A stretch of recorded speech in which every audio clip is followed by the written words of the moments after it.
Hey guys, Mr. Asiatic here, and I wanted to bring to you guys my new toy here, Smith & Wesson Blue Box. If you guys can guess what it is. It's an M&P9c.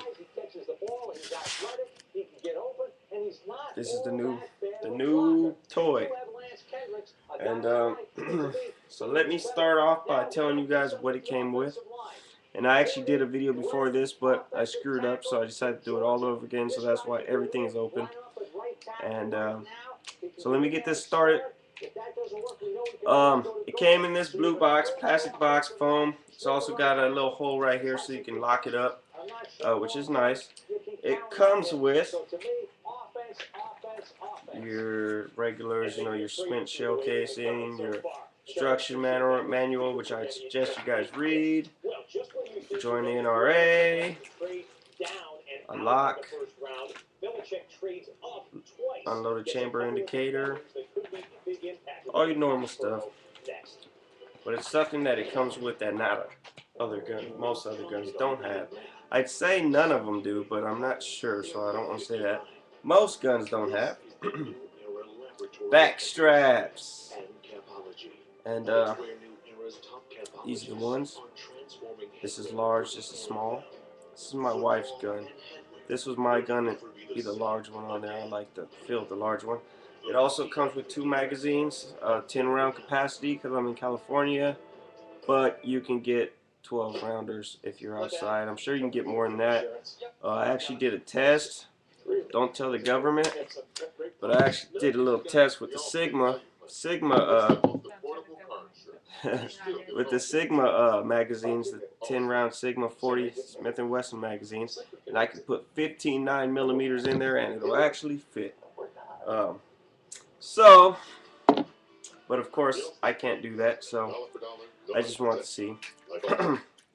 So you can get your full-size magazines as well. This is the compact 9mm version, and you can get the full-size M&P magazines, and I'll put the full-size Sigma in there just so you guys see.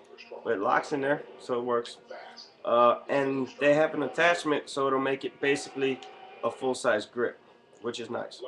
Kind of like the SR9C, but I like the SR9C's extension a little better. But that's about it. It came down to this from this weapon or the SR9C. We ultimately chose this one just on the reliability of this weapon. I've heard, just Rugers, with the I'm not saying they're not reliable, but the light primer strikes and this and that, and I just didn't want to deal with it at all. So I chose the M&P, and we're not regretting it at all. Let me get started. 2 magazines it comes with, 2 10-rounders, 1 flat plate here, so my hands won't really fit that well. They'll hang off a little bit of the magazine. 1 flat, 1 with the thumb. You can buy them or get them from Smith & Wesson. I heard if you give Smith & Wesson a call, they'll even send you one. So this one, which fits my hand. That's with the pinky extension here. Now, so let's get going here. Ambidextrous. Well, we'll talk about the swells here. Palm swells, like I said, this is medium. Basically what you do is, this is the tool here. Goes on there like that. You want to twist it like this, clockwise. You pull it out, and then that is when you could take your swells out. You change them, small, medium, or large, whichever one you prefer. I love the large myself, but wife likes the medium, so we'll put the medium on there. So you put the medium back in, and you just put this in again. There you go. Ambidextrous magazine release. You can put it on both sides, as well as a slide release. And I do not know what to call this, so I'm not even going to try. But it's the takedown lever, I'm guessing. But it's a real good feeling in your hand, just like all the Smith & Wesson semis that I've ever had. As you guys know, I have a Sigma, and I love that dearly. And it just feels great in your hands. I'm going to be doing a video comparing the two, even though that's a full-size 40 and this is a compact 9, but just the features. I've heard a lot of guys on different forums and online saying, is it worth the extra $200? So I'll explain that. But the finish of this is wonderful. I love the finish of it. It's got good grip on it. I mean, the sights as well. Let me make sure it's unloaded, as I'll probably be pointing that towards me. So I was really surprised with the sights. The rear sights are big for a compact. They're real big. They're adjustable, I believe. The front is not adjustable, if I remember correctly. Don't quote me on that, but I know the back is. This model has no safety on it. No manual safety. Your only safety basically is the magazine disconnect, which you can buy different models that don't have it. This one does, unfortunately. I'll probably take it out. But also, it does have the little bar trigger where you cannot, pull the trigger up here. The whole thing's got to engage. See, this you cannot fire the weapon unless the magazine was in there, and then you can. Okay, so now let's talk about the trigger. The trigger is one of the debates on Smith & Wesson semi-autos, stemming from the Sigma trigger. I felt better, but this is a big step from the Sigma. World of difference. Make sure it's unloaded one more time. World of difference, and it's not long at all. It really isn't. You get to about right here. Get to about right there, and it's click. And it's a nice trigger. It really is. And if you guys want to upgrade it, there's a lot of Apex kits out there that you can do. Sierra mods, with Apex kit. They make a lot of aftermarket accessories for this. So you guys can check that out and make it a lot lighter. And but I think she likes it this way and doesn't want to change it. And I agree, it's not bad at all. It really isn't. This one will basically just be for home defense and target. Now the weight on this is one of the disappointing factors in concealed carry, which I think that they were trying to market these towards the compact size. They may be compact, but the weight is definitely an issue for concealed carriers. It really isn't. I mean, it isn't, but weight-wise, there's other options out there. I weighed it earlier, and I cannot tell you exactly what it is, but my 40 Smith & Wesson Sigma loaded versus with 10 rounds of 40, 185 grain, and 9 rounds of 9mm, because it's the trigger's so stiff right now that I cannot. This has been safety checked. It's so stiff right now that I cannot load all 10 in here.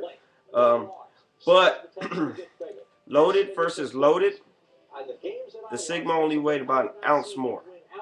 Unloaded, this one weighed about 2 ounces more. And I find that, I don't know, but this is a better built weapon, so that probably is where it went. One thing versus the Sigma, I guess I'll make another video, but it's a Picatinny rail, which is awesome. You put your lights, your lasers, whatever.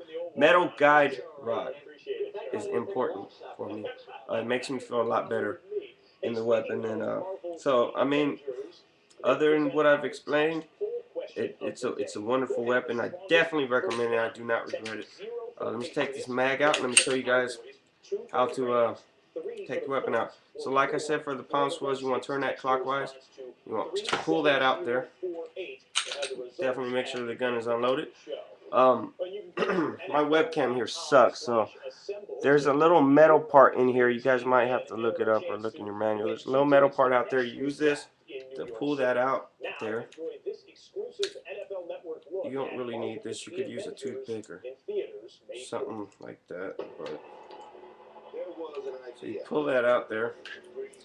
Takedown lever.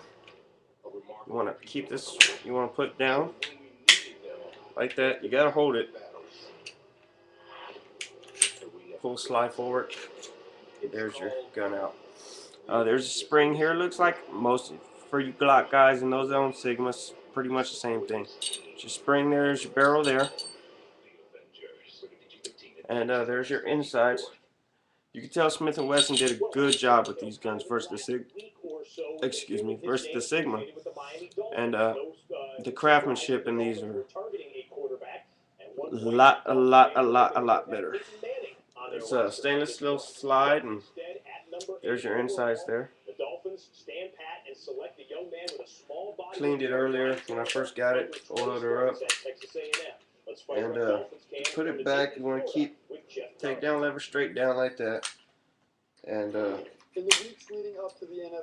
lock the slide back. That should pop back in place. If not, just put it forward. I put that back up. I'm not sure if you need to or not, but I do. Manipulate it a little bit, and you're done. I've been dry firing it. I don't have any snap caps, but what I do have is an empty 9mm shell, so I usually put that in there. Didn't do it for the video, but you know, like the slide, I say, is really smooth. It really is a smooth operating slide versus other weapons. I mean, you don't see any serrations here. So smooth that my sweaty palms can press check the weapon, whereas the Sigma here, I can't. I have to go like this and press check it. So I can't really press check it like that. Maybe the finish as well, but the M&P I can press check it. So all is good, all is well. So that's the weapon. There it is. Oh. It's also got a loaded chamber indicator here. I will load one up. It's a dummy one. There's no primer on this. It's filled in. And like I said, it's not a real round. It's a dummy round. You can see the brass in there. I always visually inspect it first, visually and manually inspect it. But you know, if you want to be safe or not, that's up to you. I advise you to be safe, but never sure. So here's the gun one more time. And you know, there it is, and it's worth the money. I got it from Bud's Gun Shop. It's worth the money, and I will definitely recommend this weapon to anybody that needs it. And let me put this back in here. So now that I'm done with the review on this, let me tell you about Big 5 real quick. So we went to go pick this up in Milpitas, which is about 30 miles away from us, or about 20, good 15 miles. And in our county, they do not sell ammo at Walmart. So since we're in Milpitas anyway, we're like, hey, let's stop by there and get some ammo for my wife's new gun. They were all out of 9mm except for that Hornady zombie stuff, and I'm not paying money for that stuff right now. So so we're like, okay, we pick up the weapon, we go to Big 5. 9mm we got because it was cheaper. Okay, we got it because it was cheaper. I paid $20-something out the door for 50 rounds of crappy ammo, ball ammo, which pissed me off. I wanted to get hollow points, of course, but I'm not paying $36 for 50 rounds of jacketed hollow points by God knows who. I don't even remember the brand. I'm not paying that, so I'll have to wait until we can get it online. So that's why I'm stuck here with this 115 grain ball ammo, I think from Winchester or whoever else. But there's the gun. Slide serrations also, I forgot. Fish scallops, they're nice. Easy grips. So next video I'm going to do probably right now is just comparing the two, because I do hear people talk about, is it worth the extra money? It's not a direct comparison, like I said, because it's a 9C and this is a 40 full size. But we're going to compare them anyways. Tell me what you guys think. Please, guys, comment, subscribe, like, dislike. But thank you guys for watching, and we will see you on the next video. Thank you.